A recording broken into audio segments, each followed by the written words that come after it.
Erro C101-102, erro de comunicação.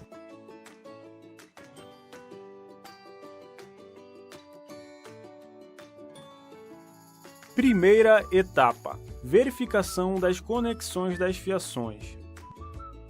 Desligue o produto, desarme o disjuntor, aguarde 5 minutos, rearme e ligue novamente. Permanecendo o erro, desligue o produto e verifique a correta conexão das fiações de alimentação e de comunicação, tanto na unidade interna como na unidade externa. Verifique se as fiações não estão invertidas e se estão corretamente fixadas no bloco de terminais. Segunda etapa: checagem do funcionamento da placa da unidade externa. Verifique o correto funcionamento da placa através dos LEDs de operação. Operação normal: LED vermelho aceso e LED verde piscando. Terceira etapa: checagem das fiações entre as unidades.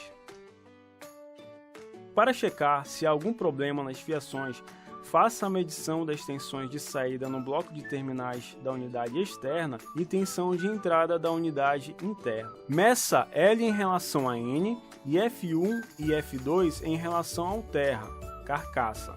As medições devem ter valores iguais na saída e na entrada.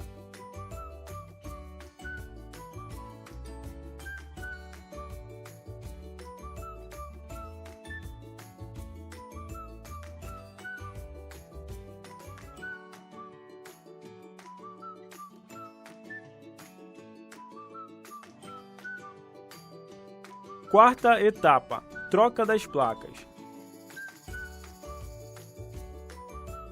Depois de realizar todas as checagens, troque primeiro a placa da unidade interna. Persistindo o problema, troque a placa da unidade externa.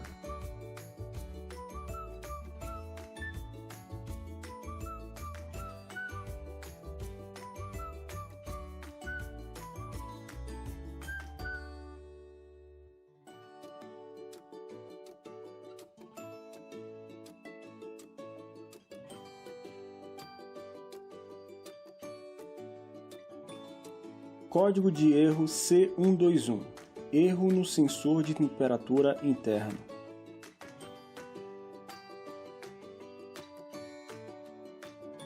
Primeira etapa: checagem do sensor. Desconecte o sensor montado no conector CN43 da placa da unidade interna e meça a resistência entre os pinos 1 e 2. O valor da resistência é de 10 kΩ, mais ou menos 3% a temperatura de 25 graus Celsius, ou conforme tabela abaixo. Caso não esteja nos valores de resistência conforme especificado, troque o sensor. Segunda etapa: checagem da placa da unidade interna. Conecte o sensor no conector CN43 da placa da unidade interna e meça a tensão dos pinos 1 e 2.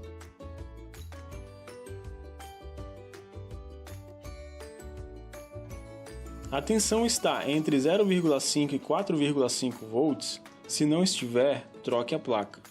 Se estiver conforme especificado e o erro permanecer, a placa possui um possível erro de MICOM ou falha no conector. Nesse caso, também deve ser trocada.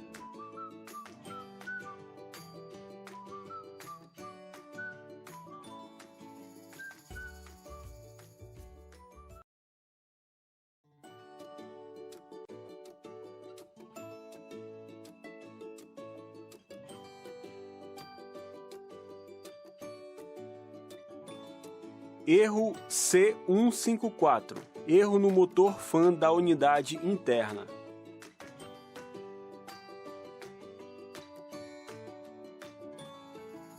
Primeira etapa: checagem do motor ventilador da unidade interna. Desligue o produto, desarme o disjuntor, aguarde 5 minutos, rearme e ligue novamente. Permanecendo o erro e o ventilador rotativo não girando, desligue o produto e o disjuntor. Desconecte a fiação do motor do terminal CN72 da placa da unidade interna.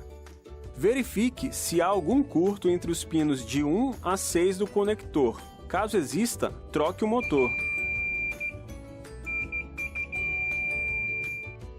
Segunda etapa: checagem da placa da unidade interna. Caso o produto apresente o erro, porém o ventilador rotacione, desligue o produto e o disjuntor. Remonte a fiação do motor na placa, ligue o produto e teste novamente. O erro continuando, verifique se a tensão entre os pinos 1 e 3 do conector CN72 está acima de 250 volts. Não estando, verifique a alimentação do produto. Em seguida, verifique a tensão entre os pinos 3 e 5 e 3 e 6 do terminal CN72. Deve estar entre 1 e 15 volts durante a operação. Caso não esteja, troque a placa da unidade interna. As medições estando conforme a especificação e o erro permanecendo, existe um problema com a placa ou com o motor da unidade interna. Neste caso, troque primeiro a placa e verifique a operação. Não solucionando, troque o motor.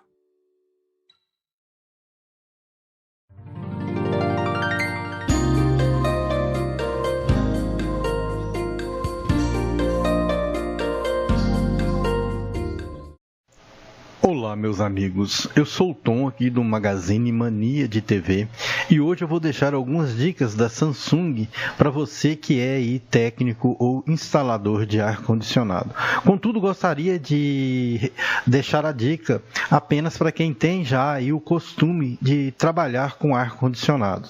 Pessoal, a nível de conhecimento é bom que você veja o vídeo, mas se você não tem habilidade em instalação de ar-condicionado, não recomendamos que você faça ou use essas dicas devido ao fato do ar ter um preço considerável e também uma garantia muito boa, uma vez que se você mexer, você poderá danificar tanto o aparelho quanto perder a garantia. Caso você tenha adquirido este produto, você entre em contato com o saque da Samsung através do 0800 e peça aí qual é a assistência técnica mais perto da sua casa. Só assim você vai garantir todos os direitos da garantia deste produto. Mas a nível de conhecimento, você pode assistir o vídeo para saber de que forma o trabalho está sendo realizado na sua residência. Dito isso, a gente vai então deixar para você agora todas as dicas aí a respeito da instalação e da parte elétrica do ar-condicionado da Samsung, o Wide-Free ou o Wind-Free, como queira. Ao retirar as unidades interna e externa das embalagens, verifique quaisquer ocorrências de danos que possam ter acontecido ao longo do transporte. Olhe as etiquetas de ambas as unidades para garantir que são do mesmo modelo e capacidade. Na evaporadora, inicie o processo de instalação removendo as tampas dos parafusos de fixação da tampa do painel. Em seguida, remova os parafusos. Retire a tampa do painel. Agora, remova os parafusos de fixação e então retire o suporte de instalação.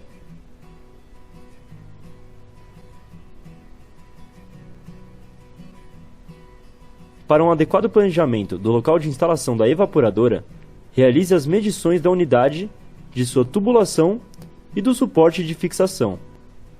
Em seguida, insira o parafuso central do suporte.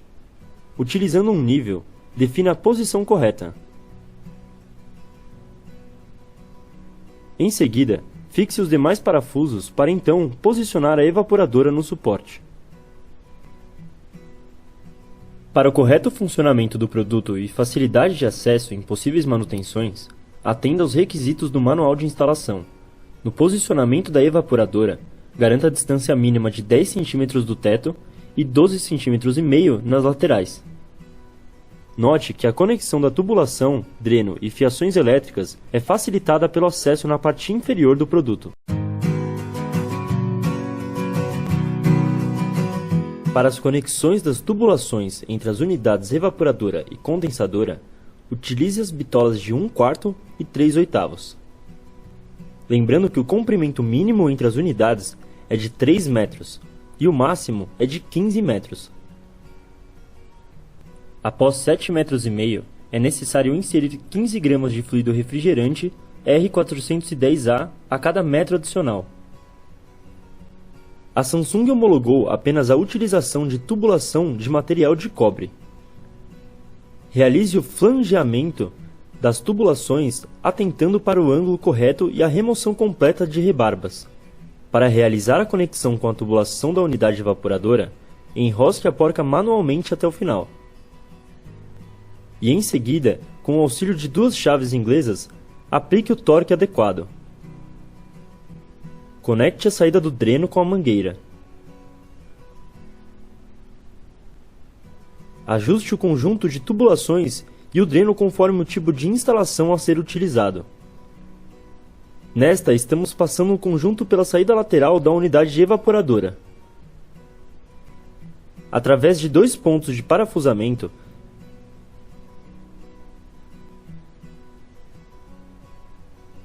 fixe a unidade evaporadora no suporte. Isso evitará vibrações e ruídos.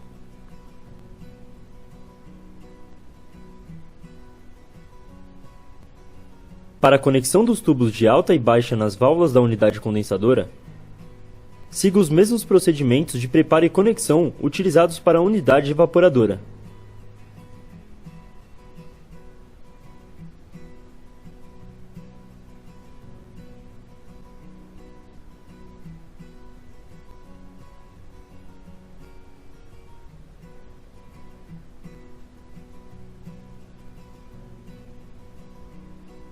Os procedimentos de pressurização com nitrogênio, detecção de vazamento, desidratação e carga de fluido não são apresentados neste vídeo, uma vez que para o modelo Wind-Free é seguido os mesmos procedimentos já detalhados em outros vídeos já divulgados pela Samsung.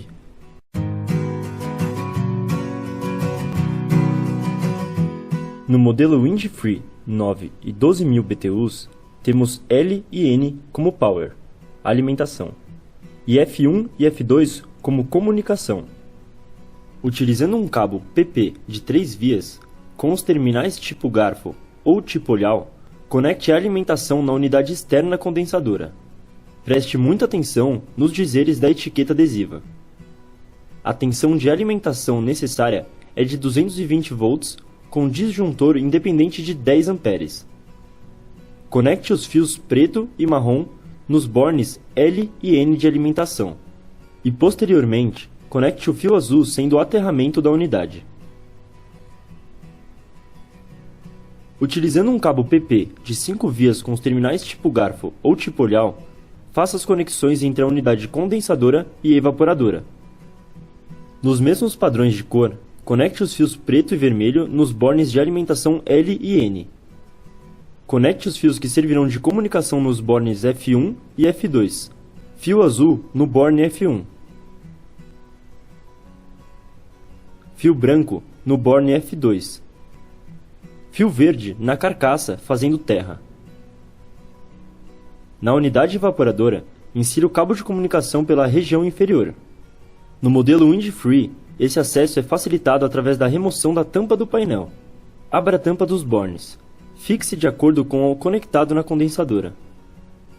Fio preto no borne L, fio vermelho no borne N, fio azul no borne F1, fio branco no borne F2, fio verde no terra. Após o processo de conexão das fiações, lembre-se de recolocar presilhas e tampas de proteção pertencentes às unidades. Obrigado por assistir mais um vídeo Samsung. Entre em nosso canal para mais informações. Vejo vocês no próximo vídeo. Até mais!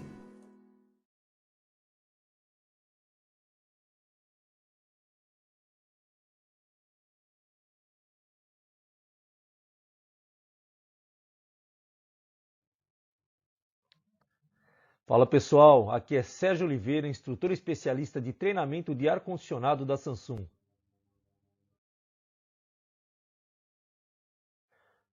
Hoje falaremos de análise de falhas relacionadas à unidade interna, à unidade evaporadora, tanto dos produtos Digital Inverter quanto do produto Wind-Free.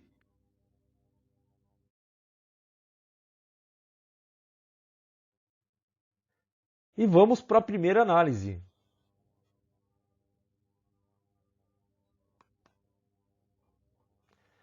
Falaremos sobre o fusível térmico da evaporadora. Uma vez que tenhamos certeza que o nosso controle remoto está funcionando perfeitamente e que as nossas pilhas estão novas, partiremos para o seguinte procedimento. A primeira coisa a saber é onde está localizado o nosso fusível térmico da evaporadora. Bem, logo abaixo dos terminais de conexão. Esses terminais é onde conecta a unidade externa condensadora com a unidade interna evaporadora. Nessa de estar conectando, pode ocorrer um mau aperto do parafuso e, consequentemente, um mau contato, e isso gera aquecimento. A função desse componente é justamente sentir esse aquecimento e cortar uma tensão de 12 volts contínua que vai para a placa eletrônica, fazendo com que não só a placa deixe de funcionar, como também a unidade interna. Aí teremos que fazer o seguinte procedimento para testar o componente. Vamos utilizar um ohmímetro. Nós vamos medir continuidade nesse componente elétrico. Da seguinte forma, podemos usar tanto o multímetro quanto o alicate amperímetro na escala de ohms. Vamos desenergizar o produto, seja ele o Indifree ou o digital inverter. Uma vez desenergizado, vamos pegar as pontas de prova desse ohmímetro e vamos colocar nos terminais desse nosso componente fusível térmico. Ele tem que apresentar continuidade. Se ele não apresentar, porque esse fusível está aberto, tem que ser substituído. Jamais, em hipótese alguma, jampeie esse componente, porque pode causar sérios danos tanto ao produto quanto até ao próprio local onde ele está instalado. Perfeito?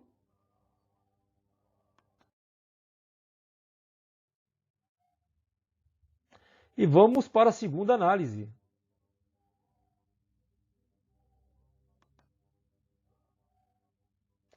Falaremos agora sobre o eletroventilador.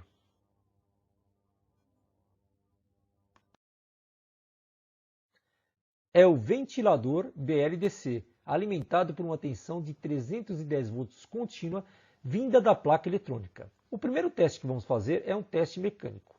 Com o produto desenergizado, ou seja, fora da tomada, vire o eixo desse motor e verifique se ele não está travado, se ele não oferece muita resistência para poder virar o eixo.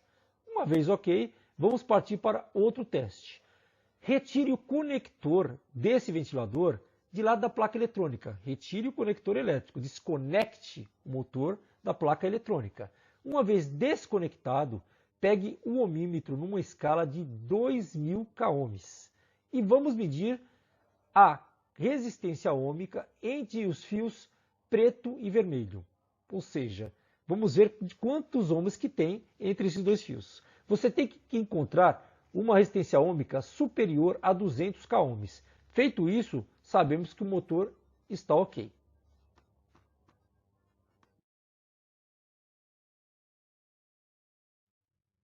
Agora partiremos para os testes diretamente na placa eletrônica. Bem, lembre-se, o conector do motor está desconectado na placa eletrônica. Vamos utilizar a parte de trás da placa eletrônica para fazer algumas medições. Ela vai ser muito mais fácil, porque ela tem alguns detalhes nela que fica muito mais confortável de você pegar essas tensões, ok? Pode ser feita tranquilamente nos próprios terminais do conector da placa que você acabou de desconectar, não há problema algum. Primeira coisa, temos que voltar a energizar o equipamento para fazer esses testes. Por isso, tome muito cuidado no manuseio de todos os componentes nesse momento, ok? Bem, faremos o seguinte, você vai ver que na parte de trás da placa eletrônica, ela tem bem onde está soldado o conector do motor, você tem uma numeração de 1 a 6. E tem para ficar fácil de você conduzir os testes. Vamos usar isso como referência. Nós vamos ter que pegar um voltímetro na escala DCV, ou seja, tensão contínua, e vamos fazer as seguintes medições. A nossa referência básica é o ponto número 3. Vocês vão ver no decorrer dessa apresentação. Lá é a nossa referência para medir todos os demais pontos, ok? É o ponto GND. Então, com o nosso voltímetro na escala contínua, colocaremos a ponta de prova preta no número 3, que é a nossa ponta de prova negativa. E a nossa ponta de prova vermelha no 1. Teremos que encontrar aí 310 volts numa tensão contínua. Bem, continuando com a nossa ponta de prova preta no terminal 3 e a outra ponta vermelha no terminal 4, teremos que contar aproximadamente uma tensão contínua de 15 volts. Ainda com a ponta de prova preta no terminalzinho 3 e a outra ponta vermelha no terminal 5, deveremos encontrar uma tensão em torno de 5 volts contínua. Entre os pontos 3 e 6 não encontraremos tensão alguma. É a tal da tensão de feedback. É a tensão aonde o motor avisa a placa em qual rotação ele está. Ele manda uma tensão de volta, a placa converte aquilo para X rotação. Ela vai saber a que velocidade o motor se encontra, ok? Vamos ver isso um pouco mais na prática?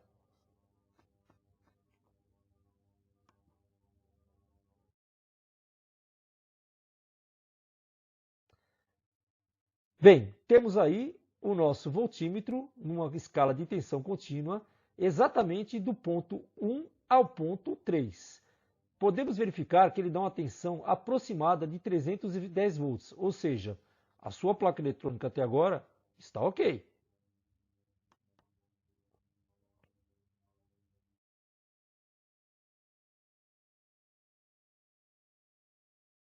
Partindo para o próximo teste, nos pontos 3 e 4, vamos verificar uma tensão aproximada de 15 volts, também indicando que a tua placa eletrônica está fornecendo essa tensão para o motoventilador. Por enquanto, tudo ótimo.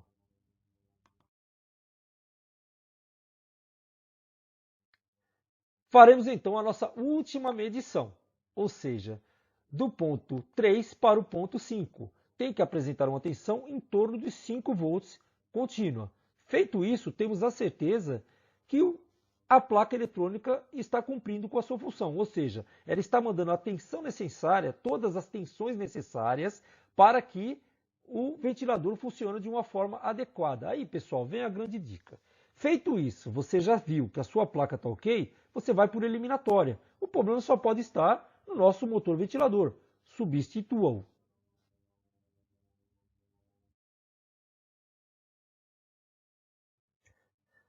Falaremos agora sobre a nossa terceira análise.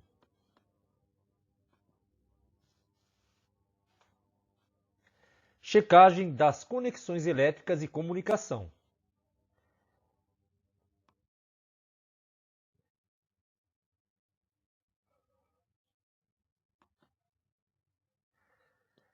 Erros de fiação.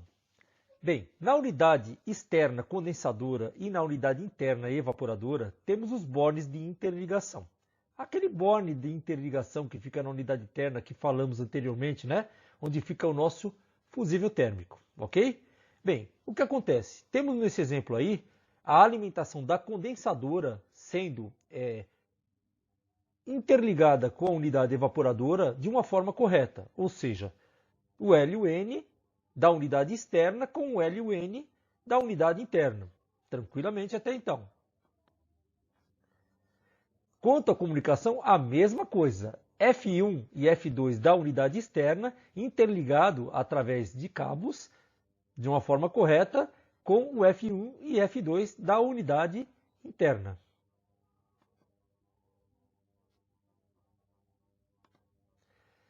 Só que na hora de energizarmos a unidade externa, ao invés de colocarmos no LUN, colocamos no F1 e F2, ou seja, da forma incorreta, mandando, por exemplo, uma tensão de 220 volts para o circuito de comunicação da unidade evaporadora e não para o circuito de força e energia.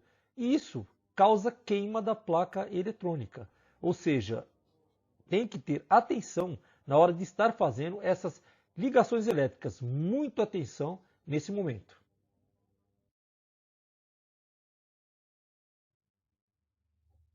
Outro erro comum é ligamos de uma forma correta na unidade condensadora a entrada de tensão, ou seja, nos pontos LN. Só que ao passarmos o cabo lá para dentro do local onde fica a unidade evaporadora, passamos eles cruzados. Ou seja, mandamos a energia elétrica novamente para o circuito de comunicação da unidade interna F1, F2, ao invés de mandarmos para o LUN.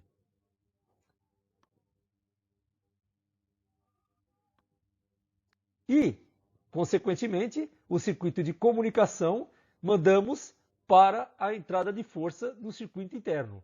Ou seja, invertemos tudo, né? o que acontece? Novamente, temos um risco grande da queima da placa eletrônica. E aparecerá nesses casos, normalmente, o erro 101 ou o erro 102. Isso para equipamentos wind-free, ok?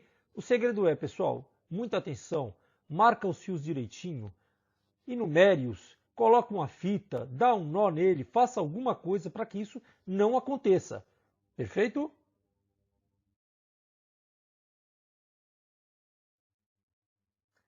Vamos falar agora sobre a placa eletrônica SMPS. O que acontece é o seguinte, muitos erros, dado como o erro de motor ventilador BLDC ou até erro na placa eletrônica principal das unidades evaporadoras, tanto dos modelos wind-free quanto dos modelos digital inverter, é em decorrência dessa placa SMPS.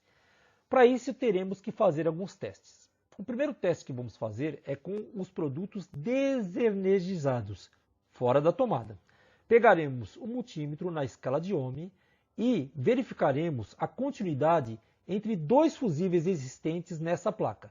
Um é o fusível que protege ela de sobrecorrente e o outro quanto ao curto no ventilador da evaporadora.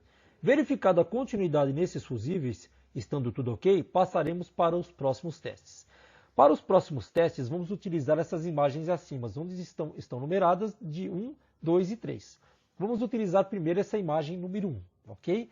Essa imagem é onde recebe a tensão de 220 volts proveniente da unidade condensadora. Ou seja, pegaremos o multímetro na escala alternada de tensão e com o equipamento dessa vez energizado, verificaremos se está chegando nesses pontos a tensão de 220 volts alternada. Estando chegando, passaremos agora para o teste na imagem número 2.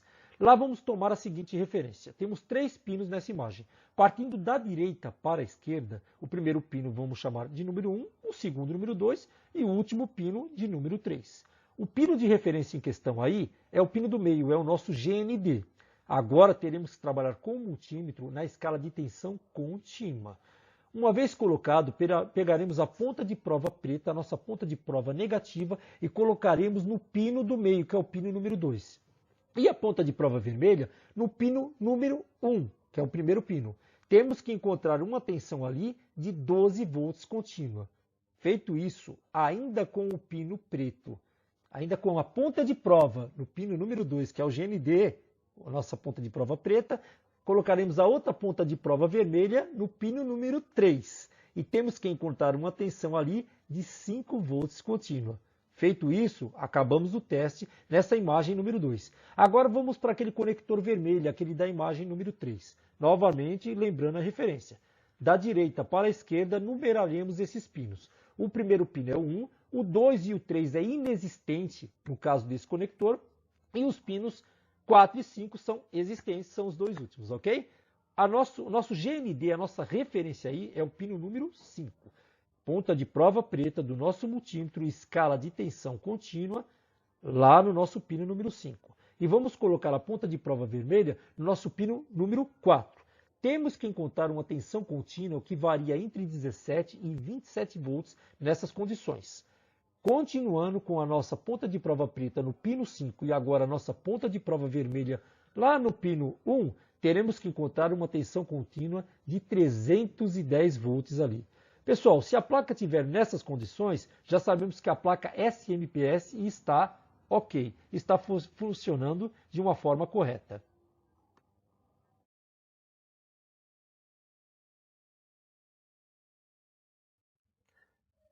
E vamos agora para a análise número 4.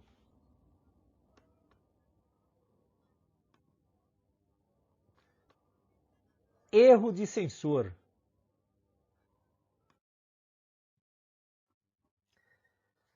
Bem, nesta imagem estamos vendo aí a nossa unidade interna de uma evaporadora do produto wind-free. Então, ela é indicada através de um painel onde você pode visualizar exatamente 2 dígitos por vez. Então, em algum momento a imagem está mostrando o dígito onde está sendo ocupado pela letra E e o outro, o número 1. Em algum momento, um dígito 2 e o outro número 1. Se você juntar tudo isso, vai dar E121, ou erro 121. E121, ok? Então essa é a forma de interpretar o que esse painel, esse display está mostrando para a gente. Ok, então já sabemos como visualizar a unidade interna no produto Windfree.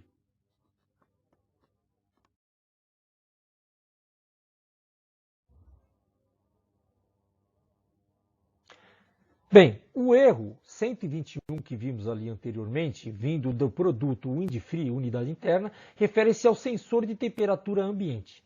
Bem, como testaremos isso então? Primeira coisa é saber aonde localiza-se esse sensor de temperatura ambiente.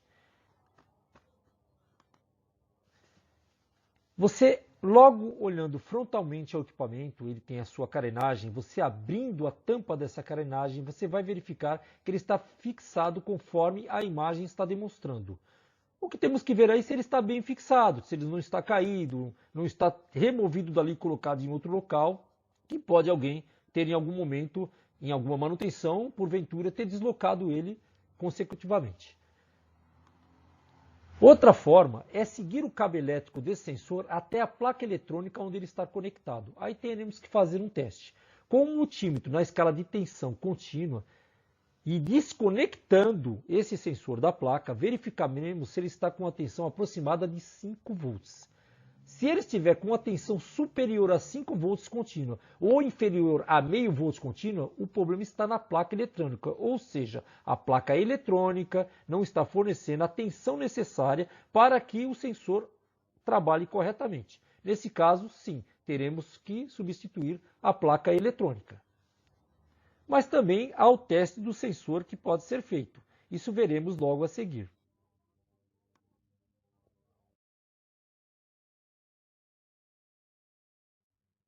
Utilizaremos para isso um multímetro na escala de ohms e vamos verificar se a resistência ohmica do nosso sensor está de acordo.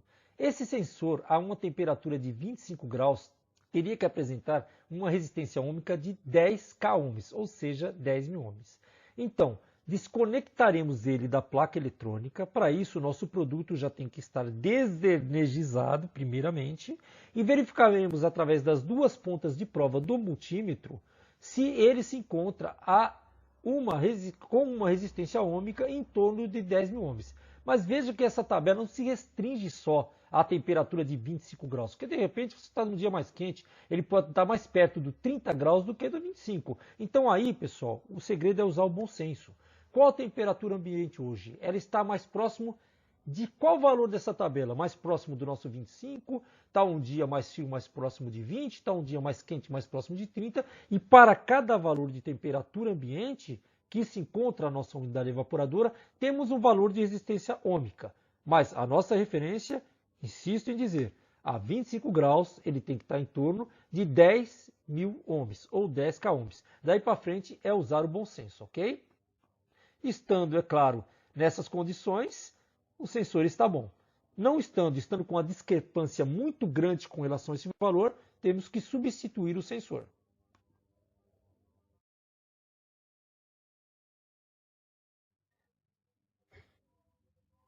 Já no equipamento Digital Inverter, ao invés de ele apresentar em formato de display, ele apresenta os códigos do erro em formato de LEDs, piscando, ok? Como mostra aí a imagem.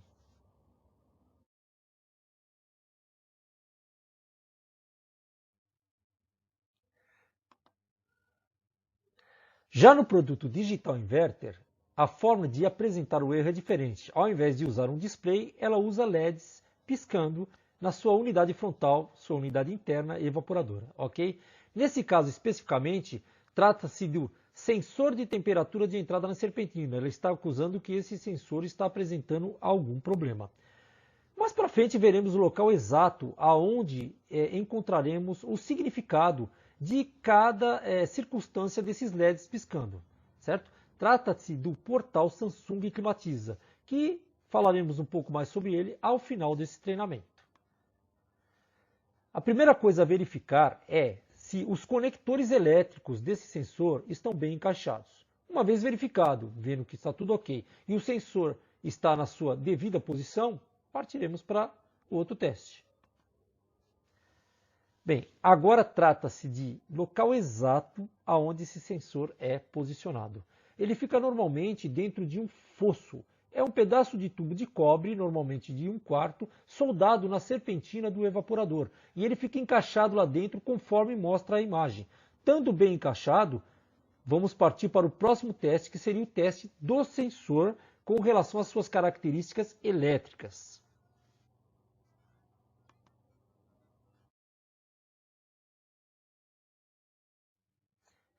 O teste não é diferente aos testes de sensores feitos no produto Windfree.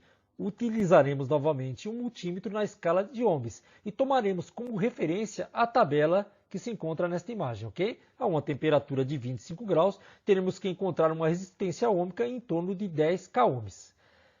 Sim, desconectaremos o conector do sensor da placa eletrônica, colocaremos a ponta de prova do multímetro, as duas, a preta e a vermelha, nesse conector e verificaremos qual a sua resistência ohmica.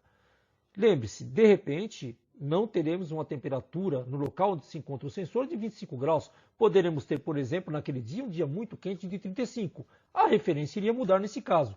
Conforme a nossa tabela, para uma temperatura de 35 graus, utilizaremos a referência 6,94 kΩ. Estando dentro desses valores, o sensor está ok. E vai ter vez que eles não vão estar com essa temperatura bem certinha, 25, 30 ou 35. Aí você vai utilizar, nesse caso, o bom senso. A mais próxima disso vai ser a sua referência, ok? Estando de acordo, seu sensor está ok. Estando com uma discrepância muito grande, tem a necessidade de trocar o nosso sensor.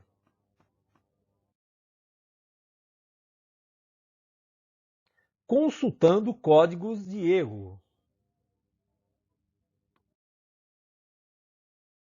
Aonde vamos encontrar esses códigos de erro? A Samsung disponibiliza um portal chamado Portal Samsung Climatiza. Para acessá-lo é www.samsungclimatiza.com.br.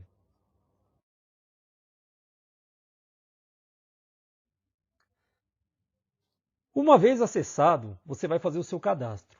Capricha na senha, coloca uma senha legal, não coloca uma senha 1, 2, 3, 4, 5, 6 não, que a Samsung dá muito valor aos dados que você, instalador, coloca nesse portal. Portanto, ela gosta de proteger isso muito bem. E não vai ser qualquer senha que esse sistema vai aceitar. Capricha na senha. Lá você vai encontrar, uma vez cadastrado, você vai encontrar descrição de produtos, características, dimensões, vídeos educativos, nossos códigos de erro, suporte técnico, download de catálogos e manuais, treinamentos presenciais e online, calculadora de capacidade frigorífica e dicas, entre outras coisas mais, ok? Bem, aí vamos clicar então, lá no nosso canto superior esquerdo, a nossa aba Código de Erros. Feito isso, ele já vai te direcionar para uma outra página, onde você vai poder optar entre produtos FJM, o Multisplit da Samsung, ou os nossos produtos residenciais, entre eles o Windfree e Digital Inverter. Clicando lá, você vai ser direcionado a clicar ou no produto Digital Inverter, ou Multiplus, ou Windfree. Vamos tomar como exemplo agora o nosso produto Digital Inverter, ok? Clicando, ele vai perguntar para você, mas qual unidade que é? Interna ou externa? Marcaremos a unidade interna. Feito isso, vai aparecer para você um painelzinho idêntico ao painel interno do produto Digital Inverter, justamente para que você coloque quais LEDs lá estão piscando. No nosso caso, seria o LED Operação e Timer. Você vai clicar nos dois e clicar logo na sequência Ver Diagnóstico. Uma vez feito isso, ele vai direcionar para você para uma tela onde te dará a descrição do problema. Vai te falar exatamente o que está acontecendo. Se sobrar alguma dúvida, inclusive ele vai te dar as ações sugeridas para que você resolva esse problema. Feito isso e não resolveu, e você ainda tem alguma dúvida, ele vai disponibilizar para você um PDF com um passo a passo para que você possa resolver esse problema, enfatizando inclusive a nossa temperatura lá dos sensores, aquela que a gente viu anteriormente, ok?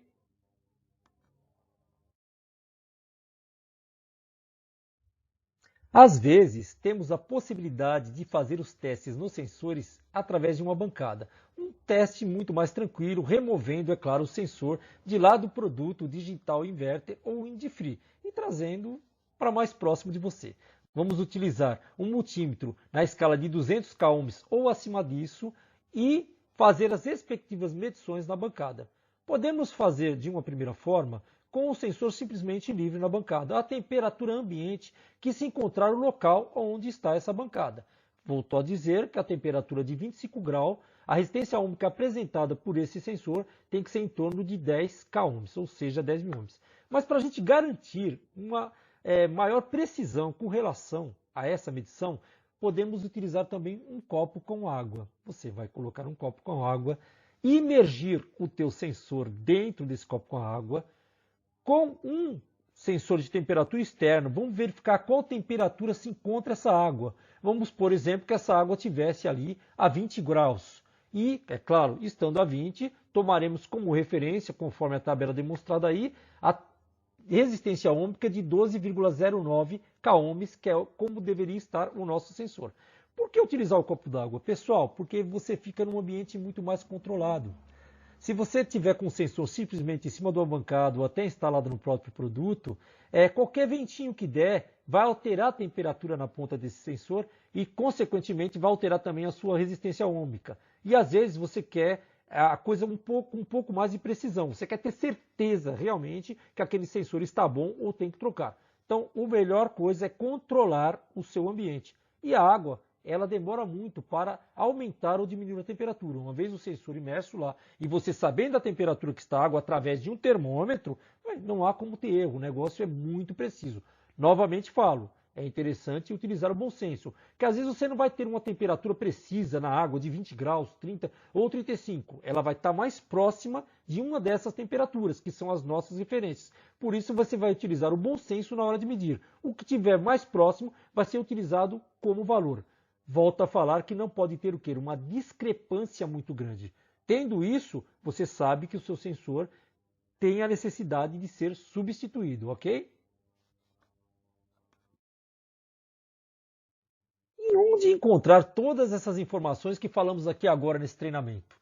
A Samsung, pensando nisso, disponibiliza para você, instalador, uma apostila com mais de 200 páginas em formato PDF, onde não tem só as informações desse treinamento, como muitas outras informações preciosas e totalmente gratuita. O que fazer para baixar? Acesse o menu Treinamentos Presenciais, pegue a barra de rolagem à sua direita e vá até embaixo e você vai encontrar uma seção de apostilas. Clique em apostila de ar-condicionado completa 2018. Pessoal, aí é só baixar e enriquecer mais o seu conhecimento.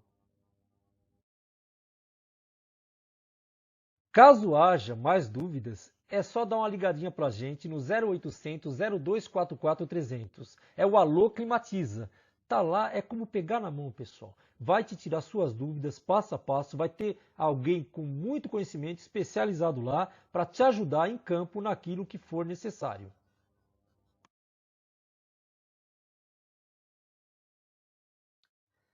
Bem, eu vou ficando por aqui, espero que tenham gostado desse treinamento e até a próxima.